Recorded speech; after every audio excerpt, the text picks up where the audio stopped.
नमस्कार साथियों, आज हम लोग जानेंगे वीपीओ एग्जाम के लिए महत्वपूर्ण योजनाएं। पहली योजना है मनरेगा। इसको 2 फरवरी 2006 को लागू किया गया था। पहले इसका नाम था राष्ट्रीय रोजगार गारंटी योजना।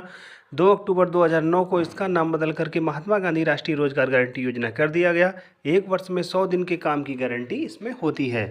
दूसरी योजना है सर्व शिक्षा अभियान। इसकी शुरुआत 2001 में हुई। 6 से 14 वर्ष तक के बच्चों को मुफ्त और अनिवार्य शिक्षा देना इस योजना का उद्देश्य था। जीवन जननी सुरक्षा योजना 8 मार्च 2003 को लागू हुई। गर्भवती महिलाओं को बच्चों के जन्म के समय नगद सहायता प्रदान करना इस योजना का उद्देश्य था। हरियाली योजना 27 जून 2003 को लागू हुई। ग्रामीण क्षेत्रों में वृक्षारोपण को प्रोत्साहन देना इसका उद्देश्य था।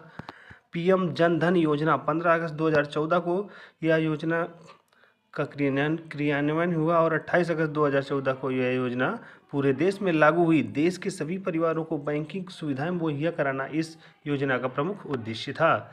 डिजिटल इंडिया 21 अगस्त 2014 को यह योजना लागू होती है।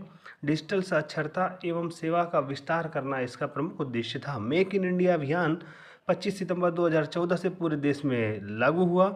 देश में औद्योगिक विकास और वैश्विक निवेश तथा रोजगार को बढ़ावा देना मेक इन इंडिया अभियान का प्रमुख उद्देश्य था। स्वच्छ भारत अभियान आप सभी लोगों ने सुना होगा। इसका बहुत ही प्रचार प्रसार किया गया था सरकार के द्वारा।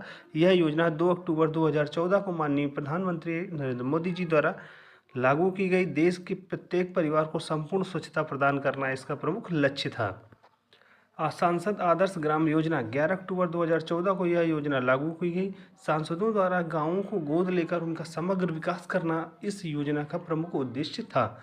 बेटी पढ़ाओ बेटी बचाओ योजना या 22 जनवरी 2015 को यह योजना लागू की गई।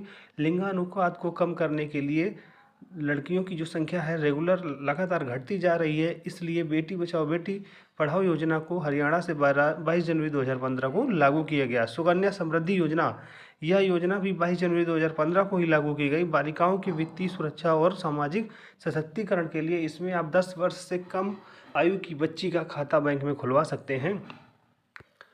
दीनदयाल ग्राम ज्योति योजना 3 दिसंबर 2014 को यह योजना लागू हुई। ग्रामीण उपभोक्ताओं को विवेकपूर्ण तरीके से विद्युत आपूर्ति सुनिश्चित कराना इस योजना का उद्देश्य था। मिशन इंद्रधनुष 25 दिसंबर 2014 को यह योजना लागू होती है। 7 गंभीर बीमारियों से संबंधित जो टीकाकरण है इस योजना का मेन उद्देश्य है।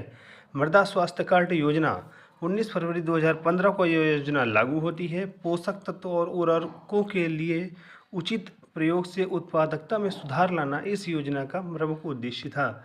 प्रधानमंत्री मुद्रा योजना 8 अप्रैल 2015 को छोटे कारोबारियों को 10 लाख का ऋण प्रदान करना है। अटल पेंशन योजना 9 मई 2015 को लागू हुई।